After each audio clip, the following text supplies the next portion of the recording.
جنتر منتر پر طلباء کا مظاہرہ ختم ہو چکا ہے، لیکن مظاہرہ ختم ہوتے ہوتے ایک عام چہرہ سرخیوں میں آ گیا ہے۔ وہ چہرہ محمد عرفان کا ہے، جو 35 سال کے ناخواندہ دہاڑی مزدور ہیں، لیکن اپنی ذہانت کا لوہا منوا چکے ہیں۔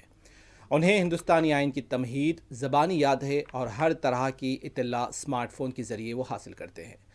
ان کا ایک انٹرویو وائرل ہونے کے بعد وہ سرخیوں میں آئے ہیں، جس کے بعد لوک سبھا میں قائد اپوزیشن راہل گاندھی نے ان سے ملاقات کی۔ کانگریس نے اس ملاقات کی کچھ تصویریں اپنے ایکس ہینڈل پر شیئر بھی کی ہیں۔ سوشل میڈیا پوسٹ میں کانگریس نے راہل گاندھی کی محمد عرفان اور ان کے اہل خانہ سے ملاقات کی تصویریں شیئر کرتے ہوئے لکھا ہے کہ قائد اپوزیشن راہل گاندھی نے دلی کے باشندے محمد عرفان سے ملاقات کی۔